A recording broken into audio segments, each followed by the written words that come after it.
नमस्कार दोस्तों, मैं नवीन कुमार। आप देख रहे हैं भारत फर्स्ट 24। मैं अभी हूँ लक्ष्मी नगर में डॉक्टर एमयू दुआ साहब के पास, जो विश्व विख्यात मानवाधिकार लीडर, चेयरमैन राष्ट्रीय महागठबंधन एनजीए, भारत राष्ट्रीय अध्यक्ष, संपादक एरा व एनएनपी पार्टी के जो राष्ट्रीय अध्यक्ष है और भूतपूर्व आईएएस रह चुके हैं। आज इनसे हम बात करेंगे सर से, जो देश में क्या चल रहा है अभी। सर, देश में क्या चल रहा है? देश में अच्छा चल रहा है, खूब चल रहा है। मोदी जी का जय चल रहा है। मोदी है तो मुमकिन है चल रहा है। पार्लियामेंट में जो है लड़के उछल कूद कर रहे हैं। पार्लियामेंट को उड़ाने की साजिश चल रहा है। आपका जो है पुलवामा कांड हो रहा है, मणिपुर कांड हो रहा है, हर जगह मॉब लिंचिंग और आंदोलन चल रहा है, बेरोजगारी चल रहा है, जीएसटी चल रहा है, क्या क्या नहीं चल रहा है, खूब चल रहा है। जो देखिए वहाँ चल रहा है। जय हो मोदी, जय हिंदुत्व, जय मोदित्व का नारा चल रहा है। और ये हो रहा है कि साहब जी मोदी है तो सब कुछ है, सबका साथ सबका विकास चल रहा है, देश तरक्की में हो रहा है। तो ये सब चल रहा है, अच्छा ही चल रहा है। जैसा कि सर अभी जैसे पार्लियामेंट में उसने पहुंचा लड़का, उसमें पास जो था बीजेपी के सांसद थे उनके द्वारा प्रोवाइड किए गए थे। अगर ये पास ओपोजिशन के द्वारा प्रोवाइड या किसी अन्य विपक्षी के द्वारा प्रोवाइड किया जाता तो अभी देश में क्या होता सर? जर्नलिस्ट महोदय, ये संसद लोकतंत्र का बहुत बड़ा मंदिर होता है और इस पे अटैक होना, इस पे अंदर घुसना, ये दुर्भाग्यपूर्ण है। ये जो भी घटना घटी है दुर्भाग्यपूर्ण है। कल से गोदी media, print media, stream media जो है पहले उछल रही थी, टीआरपी दिखा रही थी, वो स्मोक बम दिखा रही थी, पीला और हरा जो है रंग उबाल उड़ रहा था। आज जो है खामोश बैठ गए हैं। तो इस बात का द्योतक है कि ये तानाशाही चल रही है, देश बर्बादी की तरफ चल रही है। ये जो पार्लियामेंट के अंदर जो बच्चे घुसे, अगर वहाँ पे एक्चुअल में आतंकवादी होता तो क्या होता, सवाल है। दूसरा सवाल ये है कि अगर उस 5 बच्चों में 2 बच्चे या 1 बच्चे मुसलमान होता, मुसलमान का नाम होता, तो क्या होता? देश के अंदर जो है आंदोलन छिड़ जाता, देश के अंदर जो है हिंदू मुस्लिम का नफरत होता और न जाने कि कितने खून खराबा हो जाता। आज सभी मीडिया उछल उछल के कहते कि पाकिस्तानी आतंकवादी घुस गया, जैसे जो है पार्लियामेंट के अंदर हमारे एक सांसद जो है, एक मुस्लिम सांसद को कटुआ आतंकवादी कहा जाता है, उसे भी दबा दिया जाता है। जबकि वही सांसद दानिश अली, आज कल जो पार्लियामेंट के अंदर अटैक हुआ उस पे जो लोग घुसे उनको पकड़ने में दानिश अली का भी हाथ था। तो क्या उन्हें इनाम दिया गया? क्या उस पर कोई आवाज़ उठा रहे हैं? कहा सांसद लोगों ने घेर लिया। तो वहाँ पे 5 लेयर समझते हैं जर्नलिस्ट महोदय? 5 लेयर के मतलब है कि एक पिन भी अगर गिर जाए, अगर आपके पॉकेट में एक छोटा सा कुछ कील भी हो गया, पिन भी होगा, तो आप पकड़े जाएंगे। और वहाँ पे अच्छा खासा बड़ा स्मोक बम, 1 नहीं 2 उसके जूते की चेक नहीं होता। 1 लेयर से 2 लेयर से 4 लेयर से और 5वां लेयर से भी वो अंदर पार करता है और पार्लियामेंट के अंदर चेयर पे उछल कूद करता है। 2 अंदर 2 बाहर होता है। तो इससे ये साबित होता है कि देश हमारा सुरक्षित नहीं है। जहाँ लोकतंत्र का मंदिर जो है संसद अगर सुरक्षित नहीं है, जिस संसद को आदरणीय मोदी जी ने बनाया था कि अभेद्य है, बहुत सुंदर है, यहाँ कोई नहीं घुस सकता, यहाँ सुरक्षा ही सुरक्षा है, उस सुरक्षा में सेंध हुआ। और इससे ये साबित होता है कि जब पार्लियामेंट सुरक्षित नहीं है तो देश सुरक्षित नहीं है, हमारी महिला सुरक्षित नहीं है, हमारे जो है सारे राज्य सुरक्षित नहीं है, तो हम हैं कहाँ? क्या ये पार्लियामेंट ये जो है जो है सीमा है कि जो है लड़ाई लड़ते रहेंगे? गाली गलौज, उठा पटक, हर कुछ इस पार्लियामेंट के अंदर होता है। हर बेविचार, हर तरह की बुराइयां सब पार्लियामेंट के अंदर है। तो आप मुझे बताइए कि देश का लोकतंत्र का सम्मान कहाँ है? ये सम्मान को तोड़ा गया है, इसका जिम्मेदार कौन है? आज सिक्योरिटी, आज जो इंटेलिजेंस ब्यूरो जो अपना पीठ थपथपाता है कि मैं विश्व का सबसे समृद्ध जो है इंटेलिजेंस है, वहाँ पे ये हुआ है, तो गृह मंत्रालय इसका दोषी है। और इस आपके चैनल से मैं कहना चाहूँगा कि इस जो इशू है, ये जो दुर्भाग्य जो घटना हुई है, इसका जिम्मेदार हमारे अमित शाह होम मिनिस्टर हैं और चाहिए था कि होम मिनिस्टर को तत्काल इस्तीफा दे देना चाहिए था, लेकिन इस्तीफा देने की जगह ये मंत्रियों को जो है संसद उनकी सदस्यता खत्म कर रहे हैं, लोगों को परेशान कर रहे हैं, जनता को परेशान कर रहे हैं, रोड पे चलना मुश्किल हो रहा है, जंतर पंतर पे जो है धरना करना मुश्किल हो रहा है, तो कोई आवाज़ नहीं उठा सकता। तो ये तानाशाही नहीं है तो क्या है, लोग आवाज़ उठा रहे हैं। अगर एक नीलम बाहर कहती है कि मैं बेरोजगार हूं तो सरकार को सोचना चाहिए कि बेरोजगारी का मसला अब संसद के बीच में जाकर के बच्चे अब संसद में जाने लगे हैं। अगर पूरी जनता संसद में घुस गई और पूरी जनता ने अगर संसद को घेर लिया तो क्या होगा, इन्हें सोचना होगा। इसलिए हमें बेरोजगारी पे, हमें जो है मुख्य मुद्दा पे, रोजगार पे, हमारा शिक्षा और स्वास्थ्य और सुरक्षा पे सरकार को ध्यान देना चाहिए।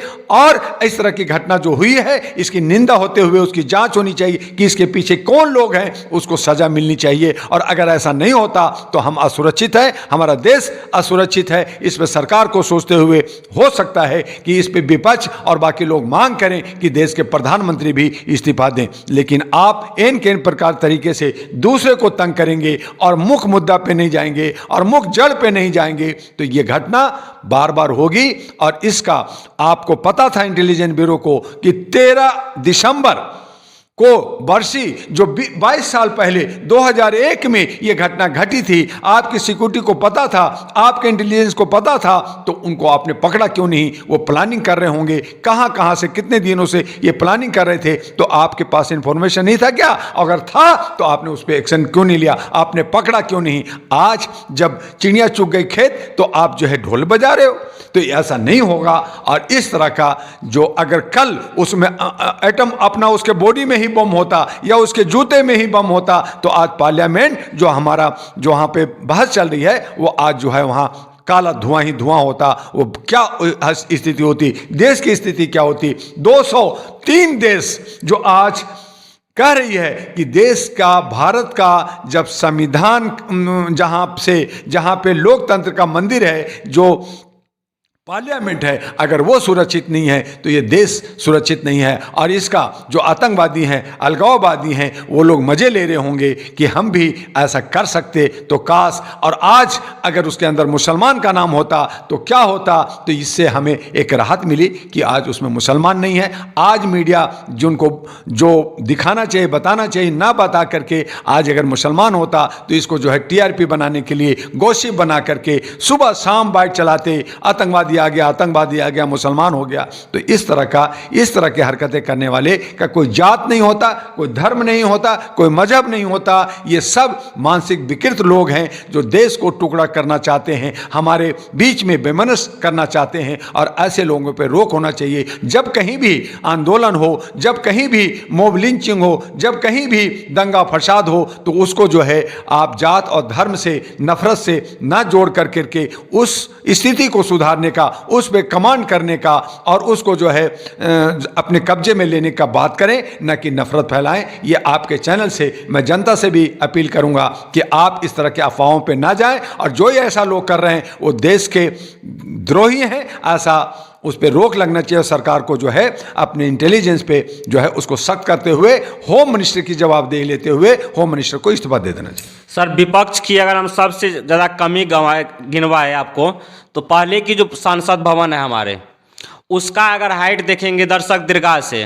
तो अगर उसमें आप उछल कूद करेंगे तो फर्स्ट स्टेप से सेकंड स्टेप में आप गिर जाएंगे। लेकिन इसका जो न्यू संसद भवन बना, अभी तक न विपक्ष को दिखाई दिया था न किसी पक्ष को दिखाए थे। यहाँ का कौन इंजीनियर है जो इस तरह का संरचना उसका बनाया, जो कुदक कुदक के लगभग में 10 से 20 कुर्सी को पार कर दे?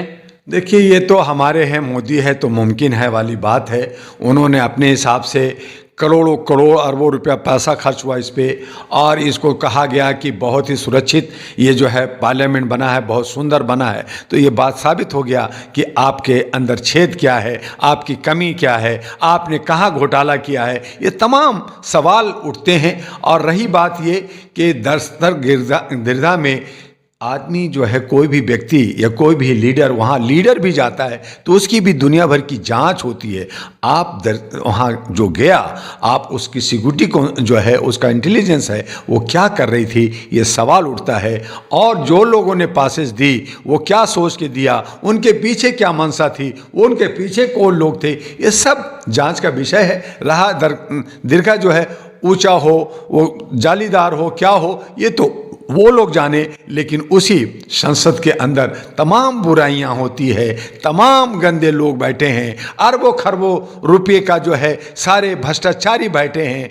उनको तो शर्म आनी चाहिए। और उनकी सुरक्षा पे करोड़ों करोड़ रुपया पर डे डेली खर्च होता है, तो शर्म आनी चाहिए। जनता देख रही है और जनता जवाब देगी। तब मैंने कहा कि अगर जनता आज जो जनाक्रोश पैदा ले रहा है, बेरोजगारी का, तानाशाही का आवाज़ उठ रहा है, अगर ये जनता जनाक्रोश लेकर के पार्लियामेंट पे एक सामूहिक अगर अटैक कर दिया तो आप कहाँ जाओगे? इसका जवाब आपके पास है क्या? तो जनता को, आपको जनता के हित में काम करना होगा, सुरक्षा देना होगा, ज्ञान देना होगा, शिक्षा देना होगा और स्वास्थ्य पे ध्यान देना होगा और मुख्य धारा पे काम करना होगा, न कि जो है नफरत की राजनीति करना होगा। तभी हमारा लोकतंत्र बचेगा, तभी हमारा संविधान बचेगा और तभी जो है हमारा ये संसद बचेगा। सर, अभी तक हम जहाँ तक देख रहे हैं, जो अगर कोई आवाज़ भी उठा रहा है तो उनको पार्लियामेंट से निष्कासित कर दिया जा रहा है, उनके सदस्यता को खत्म करने की भी प्रयास किया जा रहा है। लेकिन अभी तक जो विपक्ष को एक रोल निभाना चाहिए था इतने बड़े मुद्दा पे, लेकिन ये मुद्दा पे विपक्ष भी अभी नहीं दिखाई दे रहा है। जो इतने बड़ा हमारे संसद भवन में घुस के स्मोक कर रहा है, वो वहाँ से धुआं छोड़ रहा है, गैस छोड़ रहा है, लेकिन विपक्ष अभी तक रोज सड़क पे उतरा क्यों नहीं है? सर जर्नलिस्ट महोदय, सबसे पहले तो जो सत्ता पक्ष है वो किसियानी बिल्ली खंबा नोचे की स्थिति है कि वो करें क्या। जवाबदेही लेना नहीं चाहते, दूसरे पे दोषारोपण करना चाहते हैं, दूसरे को फंसाना चाहते हैं, दूसरे को दबाना चाहते हैं, दूसरे से बदला लेना चाहते हैं। तो ये बदले की राजनीतिक चल रही है, एक बात। दूसरी जो है, जो विपक्ष की बात किया, विपक्ष भी चोर चोर मसवेरे भाई हैं, एक ही ताली के चट्टे बट्टे हैं। ये सब के सब भ्रष्टाचारी लोग हैं। और इसीलिए मैंने कहा, कई बार कहा आप लोगों की चैनल से कि ये जो एनडीए है, जो 38 पार्टियों का ये जो है अली बाबा 40 चोर है, और ये जो 28 पार्टियों का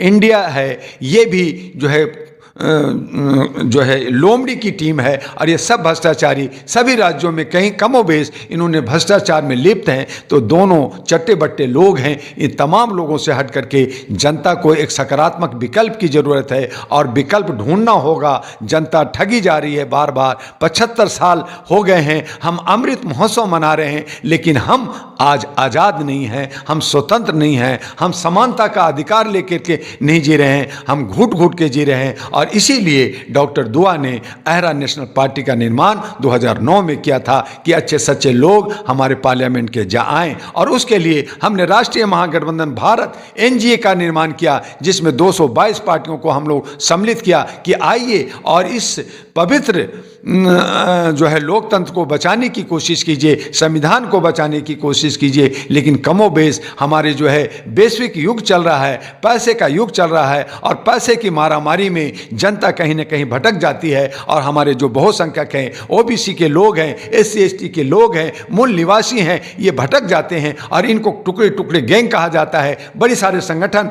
बहुत सारे NGO, बहुत सारे जो है आंदोलन और बहुत सारे अधिवेशन करने में लगे रहते हैं, लेकिन अच्छे सच्चे लोगों को चुन करके विधानसभा या लोकसभा में नहीं भेजते। आज जरूर आन पाई है। 5 राज्यों का चुनाव ने हमें दशा और दिशा दे दिया है, हमें जगा दिया है कि हमें अच्छे रास्ते लेने होंगे और उस तरह से हमें मनुवादियों को और ये जो तानाशाही को हराना होगा। तभी हमारा देश बचेगा और तभी सबका हक और अधिकार मिलेगा। इसीलिए कहा कि जो सनातन जो वर्ण बना करके 7637 जातियों में हमें बांटा गया, हमें 200 56 भाषा भाषियों में बांटा गया, उन्हें हमें समेटते हुए, हालांकि मनुष्य एक है, नर और नारी एक है, फिर भी अगर हम इन तमाम चीज़ों को ख़त्म कर करके हम दो ध्रुव बनाते हैं, एक नर और एक नारी का अगर जात भी बना देते हैं, तो अगर हमें नर को 50% और नारी को 50% मिलता है, तो घर में कहीं ना कहीं 50 और 50 100% का हिस्सा मिलता है, और इस तरह से हम खुशहाल हो सकते हैं। जात धर्म को ख़त्म कर सकते हैं। यूसीसी बना, यूनिफॉर्म सिविल कोड बना। हमने कहा सरकार को कि आप यूनिफॉर्म कास्ट कोड कर दीजिए। हम भारतीय हैं, हम भारत के लोग हैं, एक ही भारत, एक ही पहचान, एक ही चुनाव होनी चाहिए। और इस पे दुआ जो है लगातार आवाज़ उठा रही है सरकार से भी, और सरकार अगर नहीं मानती तो हम एक नया विकल्प लेकर के, नई सरकार नौजवानों और महिलाओं को लेकर के उनकी आधा आधा हिस्सा दे करके आगे बढ़ेंगे। और आने वाले 2024 में आयरा नेशनल पार्टी 543 कैंडिडेट उतारने जा रही है। जैसा कि सर ने आपने बोला, जो हमारे अहिरा पार्टी है उनके साथ 200 से ज़्यादा संगठन और संस्था जुड़े हुए हैं अभी तक, लेकिन इतना बड़ी घटना पे, संसद की घटना पे अहिरा पार्टी और उसके गठबंधन अभी तक हमें कोई इसका सर रोड पे हमें कोई चीज़ दिखाई नहीं दे रहा है। जो जिस तरह से इसका भी विरोध होना चाहिए, सरकार पे दबाव बनाना चाहिए।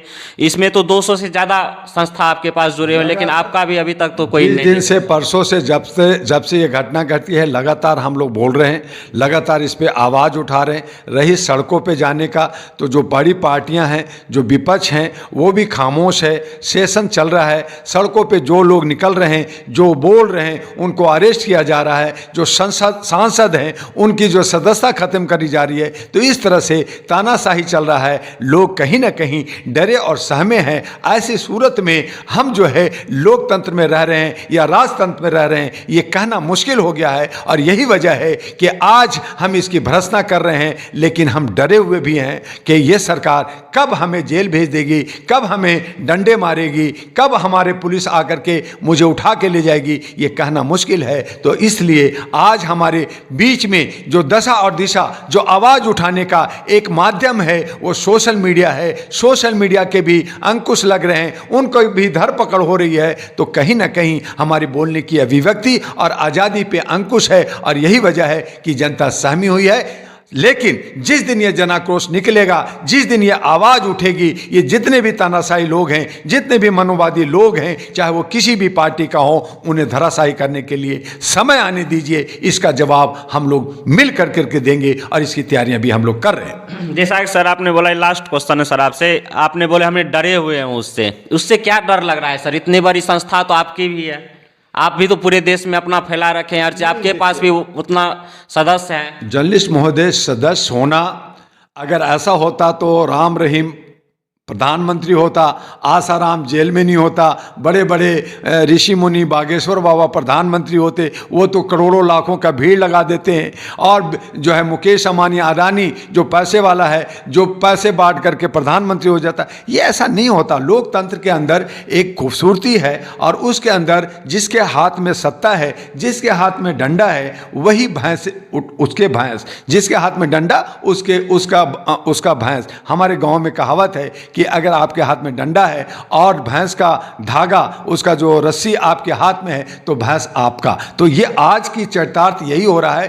कि आज सत्ता जो है हमारे बीजेपी के हाथ में है, आरएसएस के हाथ में है। वो जो जिस तरह से चाह रही है वैसा चला रही है, लेकिन ऐसा नहीं होगा। इसको बदलने के लिए हमारे के यहाँ बाबा अंबेडकर ने हमारा संविधान के अंदर एक वोट देने का अधिकार है। उस वोट को भी लोग जो है खरीद रहे हैं। ईवीएम मशीन को बदला जा रहा है। 19 लाख ईवीएम मशीन गायब है, उस पर कोई विपक्ष आवाज नहीं उठा रहा है। हमारे सिर्फ एक व्यक्ति दुआ को आवाज उठाने से ये नहीं होगा। सामूहिक रूप से लड़ना होगा, सामूहिक रूप से जेल जाना होगा, सामूहिक रूप से मरने के लिए तैयार होना होगा, तभी जाकर के बदलाव होता है। और इसका समय अब नज़दीक आ गया है। देखें, जल्दी ही एक जनाक्रोश, एक जन क्रांति पैदा लेगा, और एक नए विकल्प उभर करके तमाम जो मनुवादी और समाजवादी हैं उनको हराने के लिए लोग खड़ा होंगे, और जनता का जय होगा। जनता राजा बनेगा। लेकिन आज जनता राजा होने के बाद भी दबा है, और कहीं ना कहीं भांग के नशे में सोया है। उसे जगाने की जरूरत है। जागरूक हो गए हैं, लेकिन असंगठित हैं, संगठित होंगे तो फिर आवाज़ देगा। आप ध्यान दीजिए और आप जो है इंतज़ार कीजिए, समय जल्द आने वाला है और आपको 2024 का जो चुनाव है एक नया खेल आपको देखने को मिलेगा। आज ये जो ईगो में, आज ये अहम में जो चूर हैं कि हमारी सरकार होगी, जनता देख रही है और जनता इसका जवाब आने वाले 2024 में देगी। जैसा कि दोस्तों आपने सर से अपनी संसद पे हमने पूरा चर्चा किया था और सर से आपने पूरा सुना। आज की राजनीति को आप देख रहे हैं किस तरह से बदलती हुई राजनीति चल रही है। आज लोकतंत्र की सबसे बड़ी जो हमारी खूबसूरती है और उनकी जो मंदिर है वो है विपक्ष। जब विपक्ष को ही हमारे गवर्नमेंट जो सत्ता पक्ष है उनको दबा दिया जाता है, जिस तरह की हमारी घटना हुई कल, इससे भी बड़ा घटना हो सकती थी। लेकिन ये मानिए जो हम लोग बहुत बड़े दुर्भाग्यपूर्ण स्थिति से बचे हैं। ये जो लड़के पकड़ाए, इसने बोला हमने विरोध करने के लिए गया था और बीजेपी के सांसद के पास उनको दिया गया था, उनके द्वारा गया था। जब हम लोग मीडिया कर्मी जाते हैं या आम नागरिक जाते हैं तो हम लोग की सुरक्षा की जब चेकिंग होती है तो एक एक करके एक एक बिंदुओं पर चेकिंग होती है। लेकिन जब वो स्मोक बम लेके जा रहे थे तो उनकी सुरक्षा कहाँ थी? हमारे ये सवाल उठता है। हमारे देश के सत्ता पक्ष जो हमारे बीजेपी भारतीय जनता पार्टी के और माननीय मोदी सरकार की पूरे देश में गवर्नमेंट चल रही है। मोदी सरकार से मेरा भी निवेदन है, आपने तो देश को बहुत बड़े बड़े सपने दिखाते हैं, लेकिन ये सपने आपके कामयाब कोई कहीं ना कहीं हमें कामयाबी सड़कों पे नहीं मिलती है और ना ही कोई स्थल पे, नहीं कोई जगह पे। इस तरह से अगर हमारी देश की राजनीति चलेगी तो कहीं ना कहीं फिर आज से हम लोग जो 60 साल 70 साल पहले गुलामी थे, कहीं ना कहीं उसी चीज़ में फिर जकड़ जाएंगे। दोस्तों, ये आपको सर का कैसा इंटरव्यू लगा ये आप कमेंट करके बताइए। मेरा नाम नवीन कुमार है। जय हिंद दोस्तों।